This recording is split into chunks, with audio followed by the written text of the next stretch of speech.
Hello everyone. Bihar state को लेकर के आज हम इस वीडियो में बहुत महत्वपूर्ण मुद्दे पर हम लोग चर्चा करेंगे। बिहार एसटीईटी हो या शिक्षक बहाली हो, पिछले दिनों आप लोगों ने देखा होगा कि कई बातें जो हैं अखबारों के माध्यम से निकल कर के आईं, और उसमें अगर आप रिलेट करें तो इस दरमियान सचिवालय के अधिकारी या सचिवालय में या आप कहीं भी बड़े अधिकारी के ऑफिस की अगर आप बात करें तो वो पूजा की छुट्टियां चल रही थी। और उस दरमियान लगातार कई बातें, जिनमें की प्रमुख बातें आपने देखा होगा कि पिछले कुछ दिन पहले नियमावली बदलाव की बातें निकल कर के आईं। हालांकि नियमावली की बदलाव की बातें कई प्रतिष्ठित अखबारों ने भी प्रकाशित किया, और ये बात कुछ हद तक सही भी है, और इधर इवन इस पर आप यकीन कर भी सकते हैं कि नियमावली बदलाव हो रहा है। परंतु किस रूप में बदलाव हो रहा है, उसमें और क्या क्या बदलाव हो रहा है और क्या क्या बदलाव की गुंजाइश है, ये बातें एक तरफ और संभावनाएं जो हैं वो दूसरी तरफ चल रही हैं। एग्जामिनेशन को लेकर के ईटीवी भारत ने एक बार खबर प्रकाशित आपको किया था, और उस समय से अभ्यर्थियों में हलचल तेज है। और उस समय के बाद आप देखें तो सचिवालय में किसी अधिकारी से मुलाकात भी नहीं हो पाया, क्योंकि पूजा का छुट्टी चल रहा था और अधिकारियों से मुलाकात होना बहुत मुश्किल था। अभी कल मंगलवार है, कल या फिर शुक्रवार को सचिवालय में हो या जनता दरबार में हो, अभ्यर्थी मुलाकात करने के लिए ऑब्वियस है कि जाएंगे, चाहे वो जनता दरबार में शिक्षा मंत्री महोदय से हो या शुक्रवार को फिर आपको सचिव महोदय से हो।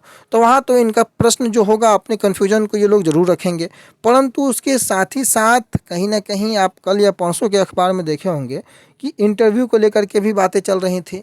प्राइवेट स्कूलों में टीईटी के अंक के साथ अब इंटरव्यू को लेकर के भी चर्चाएं थी।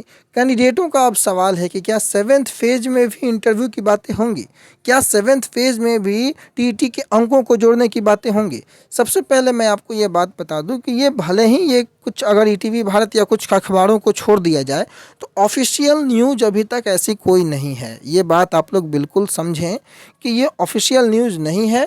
और हालांकि शुक्रवार को जब मुलाकात होगा तो सारी चीज़ों पर से जो है वो पर्दा हटेगा।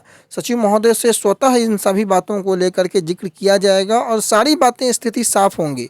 लेकिन अभी यह बात आप जानें कि स्पष्ट रूप से कोई ऑफिशियल अधिकारी के माध्यम से इसे नहीं कहा गया है। हाँ, एक ईटीवी भारत ने जरूर संजय कुमार को कोट करके लिखा था, लेकिन अभी तक उस पर संजय कुमार जी का भी चुप्पी है, कोई जवाब नहीं है। इसलिए अभी इसको लेकर के पैनिक होने की आवश्यकता फिलहाल नहीं है, जो लोग घबरा रहे हैं। और रही बात इंटरव्यू को लेकर के, तो वहाँ पर इंटरव्यू का आपको प्राइवेट स्कूल को लेकर के बातें चल रही थी। अभी गवर्नमेंट स्कूल में गवर्नमेंट की नियमावली में इंटरव्यू को लेकर के फिलहाल ऐसी कोई बातें नहीं है। प्रमुख बातें कि 7th फेज की नोटिफिकेशन को लेकर के आपको एक चीज़ और ध्यान देनी होगी कि ये इंटरव्यू की बातें, टीईटी के अंक जोड़ने की बातें कहाँ से निकल कर के आई। ये कहीं ना कहीं आपको न्यू एजुकेशन पॉलिसी 2020 यानी कि नया जो शिक्षा नीति लागू हुआ है उस आधार पर ये साक्षात्कार की जो है बातें कही जा रही हैं। आपको पता है कि अप्रैल 2022 से ये नई शिक्षा नीति बिहार में भी संभवतः लागू हो जाएगी। तो अप्रैल 2022 के पहले अगर आपका नोटिफिकेशन अगर निकल जाता है, क्योंकि अभी बिहार गवर्नमेंट बहुत दबाव में है, तो ये आप लोग ज़रूर प्रेशर बनाइए कि कोई भी एक्स्ट्रा करिकुलम एक्टिविटी जो है उसको विभाग सोचे भी ना। इसके लिए ज़रूरी है कि आपको मार्च अप्रैल के पहले आना चाहिए। अप्रैल छोड़ दीजिए, मार्च के पहले नोटिफिकेशन अगर आता है तो सारे दृष्टिकोणों से ये सही रहेगा। कल क्या होगा नहीं होगा इस पर अभी सोचने का वक्त नहीं है।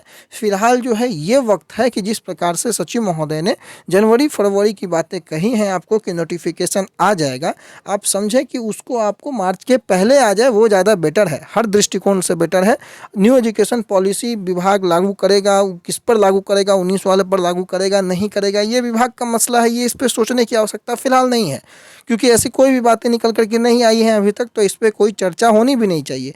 लेकिन आपका ये दायित्व बनता है कि गवर्नमेंट पर दबाव बना करके जो जनवरी फरवरी की बात उन्होंने कही है, कोई भी एक्स्ट्रा, मैं अभी भी बता रहा हूँ बिहार सरकार है, कुछ भी मुमकिन हो जाता है यहाँ पर। इसीलिए किसी भी एक्स्ट्रा करिकुलम एक्टिविटी से बचने के लिए मार्च के पहले अगर नोटिफिकेशन आपका आ जाता है तो ये आप सभी अभ्यर्थियों के लिए बेहतर अपॉर्चुनिटी होगा कि आप आसानी से जो है इस पर इंटरफेयर करके आप अपनी एग्जामिनेशन के जो बेसिस पर या आप अपने जो नोटिफिकेशन के आधार पर या नियमावली के आधार पर आप अपनी बहाली को सुनिश्चित कर पाएंगे। जितने अधिक से अधिक लोग होंगे जो उसके लिए एलिजिबल होंगे या जो उतनी अर्हता रखते होंगे। इन सभी बिंदुओं को ध्यान में रख करके एक बातें जो है वो बिल्कुल आवश्यक है, जो समझना कि लगातार जो प्रश्न आप लोगों का आ रहा है, कॉल्स जो आ रहा है कि एग्जामिनेशन को लेकर के शुक्रवार तक आप इंतजार करिएगा, आपको सारी स्थिति क्लियर हो जाएंगी। कई अभ्यर्थी स्वतः जाने वाले हैं, ये मुझे भी पता है। और 7th फेज का नोटिफिकेशन आपको ये ध्यान रखना है कि आपको जनवरी फरवरी जो सचिव महोदय ने कहा है वो डिले नहीं होना चाहिए। इसके लिए प्रयास, इसके लिए सारे लोग जो हैं एक होकर के एक प्लेटफॉर्म पर आकर के सारी चीज़ें भूला करके एक प्लेटफॉर्म पर आकर के आप लोगों को नोटिफिकेशन आना चाहिए। क्योंकि देखिए, बहाली किसकी होनी है नहीं होनी है ये एक अलग मैटर है, कम से कम बहाली होनी चाहिए। 6th फेज आपको जिस प्रकार से अटका पड़ा है आपको पता है, तो 6th फेज, अब आप कहेंगे कि 6th फेज में आपकी तो कोई दिलचस्पी ही नहीं है, लेकिन 6th फेज होगा नहीं तो 7th फेज आएगा नहीं। तो बहाली पूरी होनी चाहिए, भले किसी की भी बहाली हो, 2011 वाले की हो, 2019 वाले की हो, होनी चाहिए, तब तो आपको आगे मौका मिलेगा। अगर बहाली होगी ही नहीं, अगर समय अटका रहेगा, समय कील होता रहेगा, तो मालूम चलेगा कि किसी के बहाली नहीं हुई, ढाक के 3 पात हो गए, दोनों अभ्यर्थी रोड में हैं, सभी अभ्यर्थी रोड में, और सरकार जो है वो मस्त एसी के रूम में बैठ करके अपनी गतिविधियों को अंजाम देती रहेगी। इसलिए सभी अभ्यर्थियों से यही एक दरख्वास्त होगा कि 7th फेज की नोटिफिकेशन मार्च से पहले आपको, और मार्च के पहले लाने के लिए रिक्वेस्ट करना हो, दबाव बनाना हो, ये आप सभी बेहतर समझते हैं कि किस प्रकार से डिजिटल प्लेटफॉर्म पर आज सरकार दबाव में है। शिक्षा मंत्री को ट्वीट को करके डिलीट करना पड़ता है। और मार्च के बाद मैं इसलिए आपको बोल रहा हूँ कि परिस्थितियाँ बदल सकती हैं या बदल जाएंगी, ये अभी मत सोचिए, क्योंकि नई शिक्षा नीति जब लागू होगी बिहार में तो अब ऐसे कि कुछ फिर बदलाव होंगे। अब वो फिर बदलाव स्टेट में होंगे, प्राइमरी में होंगे, किस में होंगे, ये वक्त बताएगा। अभी से इस पर जो है वो जजमेंट देना सही नहीं है, लेकिन आपका जो फोकस होना चाहिए सिर्फ नोटिफिकेशन पर और अपनी बहाली पर होना चाहिए। तो फिलहाल के लिए उम्मीद है कि सारी चीज़ों को स्पष्ट मैंने किया होगा। आगे भी कोई भी अगर अपडेट आएगा तो आपको अपडेट करेंगे। फिलहाल के लिए अपना बहुत ख्याल रखें। धन्यवाद।